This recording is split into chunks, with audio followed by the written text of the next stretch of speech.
안녕하세요. 우울증 일기입니다. 정말 오랜만에 뵙네요. 한 달이 훌쩍 넘어버린 것 같은데 저는 6월 25일에 서울에 방문할 일이 있어서 약 2주간을 정확히는 경기도에서 머물다 왔습니다. 캠핑 영상 촬영을 하고 좀 휴식을 취하기도 했는데요. 태안과 상주에 방문을 했습니다. 카메라를 바리바리 싸들고 갔는데 촬영은 정말 즐거웠고 맛있는 음식도 먹고 그동안 취해보지 못한 휴식을 마음껏 취하고 왔습니다. 물론 태안에서 모기에 시달린 건 힘들었지만요. 사실 여유 있는 삶도 아니고 해서 처음엔 안 가려고 했는데 와서 휴식도 좀 취하고 바람도 좀 쐬라면서 저를 불러주신 우리 동료에게 정말 고개 숙여 감사 인사 드립니다. 서울에서 인생의 스승님도 배웠고 그 스승님도 제 영상을 보고 계시더라고요. 스승님을 만나면 제 우울증에 관한 이야기를 간혹 하곤 했는데 우울증과 공황장애를 앓으면서 어떤 일들을 겪는지 사람들에게 알릴 필요가 있다는 말을 해주셨습니다. 저도 이 부분에서 많이 공감을 하는 게 전 영상에서 몇 번 언급하긴 했지만 사람들이 우울증을 어떻게 생각하고 있는지에 대한 이야기를 짤막하게나마 했던 것으로 기억을 합니다. 우울증과 우울함은 다르고 일반인이 보는 것보다 훨씬 큰 고통을 겪고 있음을 이야기한 적이 있는데 사실 이 부분은 최근에 여러분들과 이야기를 하면서 우울증에 대한 이해와 우울증을 앓고 있는 사람들을 어떻게 대하는지 다시금 겪어보면서 이에 대한 이야기를 더 알려야 하고 이해시켜야 한다는 생각을 하게 되었습니다. 그리고 매일 저를 위해 기도해 주신다는 스승님께도 정말 감사드립니다. 목소리 잘 잡히는 것 같다고 하시는데 배운 게 도둑질이라고 싸구려 마이크로 녹음하고 잡으면 어떻게든 잡고 올리는 게 효과가 있긴 있나 보네요. 스승님 이 영상 보고 계시면 싼 오디오 인터페이스 하나만 좀 다들 어떻게 지내고 계신가요? 하루가 매일 비슷하기도 하고 변화도 없으며 내가 이 늪에서 정말 빠져나갈 수 있을까 고민되지 않으신가요? 저도 그렇습니다. 사실 촬영을 다녀오면서 정말 좋은 시간을 보낼 수 있어서 좋았지만 반대로 집으로 돌아오고 나니까 그 여파가 생각보다 정말 크게 다가왔습니다. 제가 좋은 시간을 보냈던 것이지 지금 내가 또 좋은 시간을 보내고 있는 것은 아니었거든요. 좋은 과거와 아무렇지도 않은 지금 당장의 현실에서 마음에 큰 영향이 또 생기는 것 같았습니다. 좋은 시간을 보내도 문제네요. 그때 찍었던 몇 개의 영상을 지금 보여드리고자 하는데 사실 이번에 찍게 되었던 영상들은 제주도에서 접해보기 힘든 환경이었던 것은 사실이었고요. 이런 계곡을 접한 캠핑장은 제주도에 없는 곳으로 아무래도 요새 제주도 하천은 물이 말라버려서 이와 같은 환경은 찾아보기 힘들다고 생각하고 있습니다. 정말 시원하더라고요. 두꺼비도 정말 오랜만에 봤고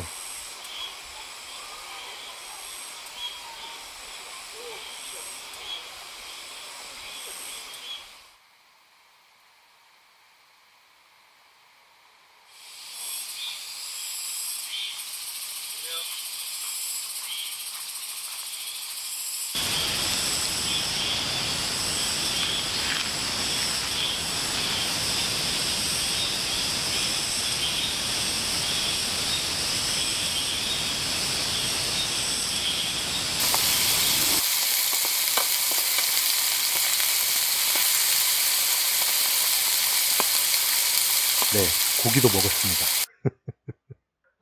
그리고 촬영을 다니면서 하나 슬픈 소식을 접하게 되었는데 고 최숙현 선수의 이야기였습니다. 차에서 라디오를 통해 처음 소식을 접했는데 트라이애슬론이라는 경기가 엄청나게 힘이 드는 운동이잖아요. 또 그 힘든 운동을 하면서 2차로 겪어야 했던 고통이 저로서는 사실 상상이 안 가더라고요. 고 최숙현 선수는 대한체육회 등 여러 단체에도 진정을 넣었는데 큰 도움을 받지 못했다고 하고 아마 나름 열심히 도움도 구하고 사태를 해결해 보고자 했겠지만 결국은 극단적인 선택을 하시게 되었던 것 같습니다. 대한체육회나 경주시청 등 진정을 받았던 단체에서 이 사건을 쉽게 넘기지 않았다면 최숙현 선수의 극단적인 선택을 막을 수도 있었을 거라고 생각을 합니다.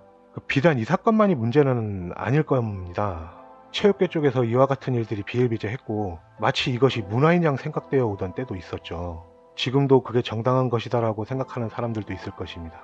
그런 생각 때문에 체육계에서의 폭력이 지금까지 내려오고 있는 것이겠죠. 생각해보면 이게 단지 체육계만의 문제는 아닐 거라는 생각도 드네요. 아주 똑같진 않겠지만 단체 활동을 하는 그 어느 곳에서도 이와 비슷한 사건이 있었을 것이고 누군가가 희생이 돼야지만이 문제라고 하면서 고치려 들었었죠. 과거엔 그렇지 않았는데 지금은 애들이 약해져서 그렇다 라는 말도 보긴 했습니다. 과연 과거에는 안 그랬을까요? 지금은 이런 소식들을 사람들이 쉽게 접할 수 있는 환경이 되었기 때문에 내가 살고 있는 곳이 아니라도 이런 문제가 발생하면 다들 뉴스, 인터넷을 통해 알 수 있게 되었을 뿐입니다. 과거엔 이런 사건을 신문이나 뉴스에서 다뤄주지 않으면 절대로 알 수가 없죠. 누가 진정을 놓고 무엇을 할지언정 아무도 알 수 없었던 시기가 있었습니다. 과거엔 더 엄청난 괴롭힘과 폭력이 재앙되었을 것입니다. 그럼 우리보다 어른이었던 분들은 정말 더 강해서 버티고 아무도 극단적인 선택을 하지 않아 왔을까요? 사실 지금과 비슷할 거라고 생각합니다. 단지 우리가 모르고 있었을 뿐이지. 사람들은 이런 말을 하곤 합니다. 힘들 때 주변에 도움을 요청하라고. 그럼 우울증에 시달리거나 그렇지 않더라도 고통을 받으며 힘들어하는 사람들이 그것을 모르고 주변에 쉽사리 도움을 요청하지 않았던 것일까요? 고 최숙현 선수의 경험만 봐도 사실 저 말이 얼마나 허망한 말이 될 수 있는지 알 수 있습니다. 최숙현 선수는 체육회뿐만 아니라 인권위에도 진정을 했다고 하죠.